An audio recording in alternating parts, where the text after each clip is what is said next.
कामचोर देवरानी। एक बार की बात है, सुषमा अपने पूरे परिवार के साथ खुशी खुशी मोहन नगर में रहती थी। उसकी 2 बहुएं थी, पल्लवी और शिवानी। एक दिन दोनों बहुएं रसोई में काम कर रही होती है कि तभी उनकी सास सुषमा उन्हें बुलाती है। अरे बहू, जरा इधर तो आना। शिवानी, जरा जाकर देखना सासू माँ क्या कह रही हैं।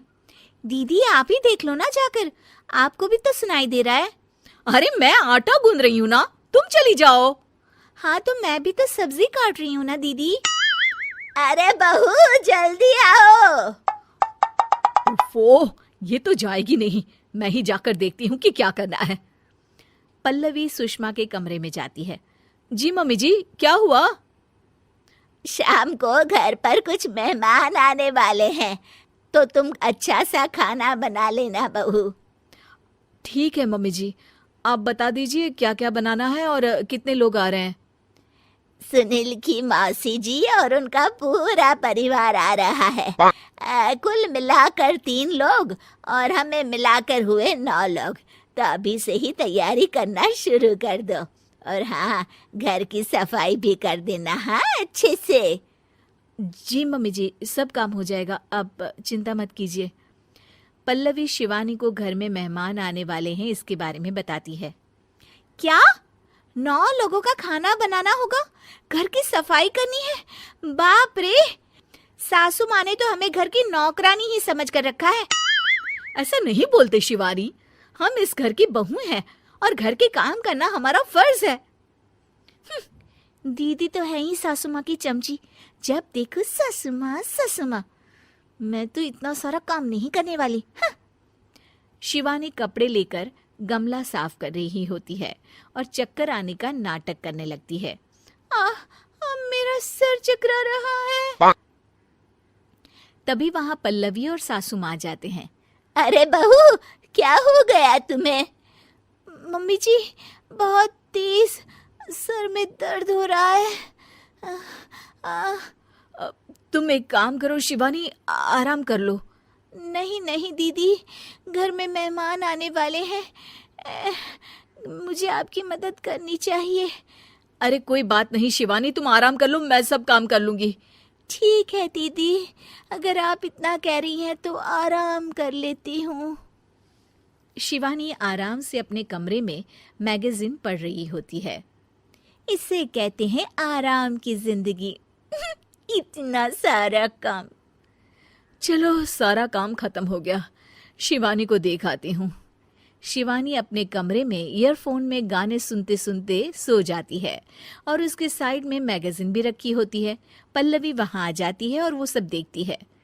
ओहो, तो मतलब सब काम चोरी का बहाना था। अभी बताती हूँ इसको। घर का सारा काम मुझे करना पड़ा और ये महारानी यहाँ मैगजीन पढ़ रही है, गाने सुन रही है। पल्लवी रसोई से एक प्लेट और चम्मच लेकर आती है और शिवानी को थाली बजाकर उठाने लगती है। शिवानी अचानक से उठती है। उठ गई महारानी, गाने भी सुन लिए, मैगजीन भी पढ़ ली। तुम तो बहुत बड़ी झूठी निकली शिवानी। तुमने सर दर्द का बहाना बनाया ताकि काम करने से बच सको। हाँ बनाया बहाना, तो क्या करती, इतने सारे काम करती। मुझे कोई शौक नहीं है चापलूसी का। क्या चापलूसी? तुम्हें लगता है कि मैं सारे काम चापलूसी के लिए कर रही हूँ? नहीं तो क्या। तभी वहां सासू माँ आ जाती हैं। अरे बहू, वो लोग बस आने ही वाले हैं, तुम तैयारियां कर लो। जी सासू माँ, तुझे तो मैं बाद में देखती हूँ। सब खाना खाने बैठते हैं और खाना शुरू करते हैं। तभी सुनील की मौसी बोलती है।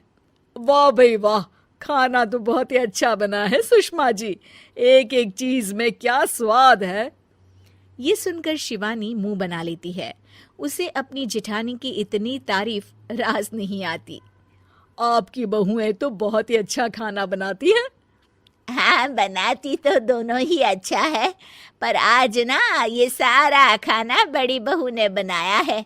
छोटी बहू की तबीयत ठीक नहीं थी, सो इसलिए। मानना पड़ेगा सुषमा जी, आपकी बड़ी बहू तो बहुत ही गुणवान है। पल्लवी की तारीफ सुनकर शिवानी को जलन होती है। पल्लवी ये सुनकर खुश हो जाती है और शिवानी की तरफ देखकर उसे चिढ़ाती है। कुछ देर बाद मेहमानों के जाने का वक्त हो जाता है। मौसी जी सबके लिए उपहार लाई होती है। वो सबको शगुन के पैसे देती हैं और अंत में पल्लवी के पास आती है।